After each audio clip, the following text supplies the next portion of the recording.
আসসালামু আলাইকুম। আজকের পর্বে আপনাদের সাথে শেয়ার করব ভীষণ মজার একটি শর্মা সসের রেসিপি। আর এই সস কিন্তু শুধু শর্মা না, বার্গার, স্যান্ডউইচ আর যে কোনো স্ন্যাক্সের সাথে কিন্তু দারুণ মানিয়ে যায় এই সস। ভীষণ মজার এই সসটি বানিয়ে নেওয়া কিন্তু আসলেই অনেক সহজ। তাহলে চলুন শুরু করা যাক। শর্মা সসটা বানানোর জন্য একটা ব্লেন্ডার তো অবশ্যই লাগবে। আর এখানে আমি একটা ব্লেন্ডারের জগে ছোট বড় 6টি রসুনের কোয়া নিয়ে নিচ্ছি। এখন দিয়ে দিচ্ছি 1 চা চামচ পরিমাণ সরিষার গুঁড়া। এখানে আমি হলুদ আর লাল সরিষার গুঁড়া মিলিয়ে নিয়েছি, তবে কেউ চাইলে কিন্তু শুধু হলুদটাও দেওয়া যেতে পারে। আধা চা চামচ নিচ্ছি কালো গোলমরিচের গুঁড়া। এবারে যাচ্ছে চিলি ফ্লেক্স, তবে চিলি ফ্লেক্সটাকে একটু প্রসেস করতে হবে। সেটা হচ্ছে আমি এখানে 1 চা চামচ গরম পানির সাথে হাফ চা চামচ চিলি ফ্লেক্স আধা ঘন্টা আগেই ভিজিয়ে রেখেছি। এটাই হচ্ছে প্রসেস, তেমন কিছু না। আর সেটাও এখন দিয়ে দিচ্ছি। আর দিচ্ছি সিরকা 1 চা চামচ। সিরকাটা ঘরে না থাকলে সম পরিমাণ লেবুর রস দিলেও কিন্তু হবে। সেই সাথে যাচ্ছে স্বাদ মতো লবণ, আর যাচ্ছে চিনি 1 টেবিল চামচ। হালকা মিষ্টি মিষ্টি হবে এই সসটা, আর সাথে ঝালও থাকবে।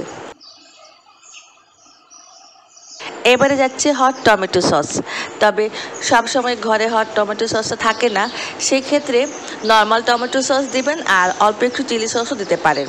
আর আধা টেবিল চামচ দিয়ে দিচ্ছি হালকা ভেজে রাখা সাদা তিল।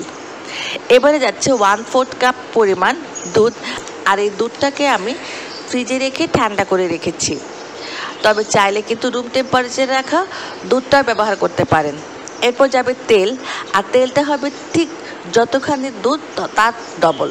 তবে যে কাজটা করতে হবে, তেলটা অবশ্যই একবারে দেওয়া যাবে না, 3-4 বারে একটু একটু করে দিতে হবে।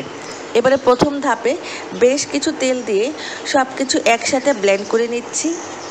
এরপর আমি কয়েক দফায় আস্তে আস্তে তেল দিচ্ছি।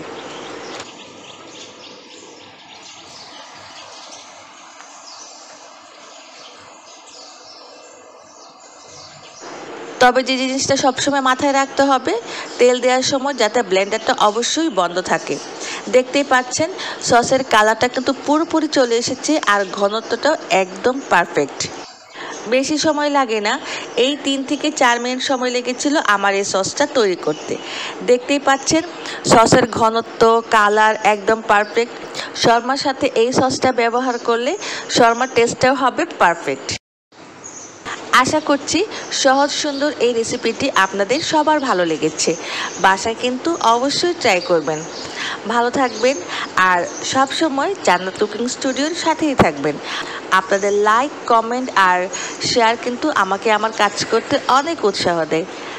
ধন্যবাদ সবাইকে।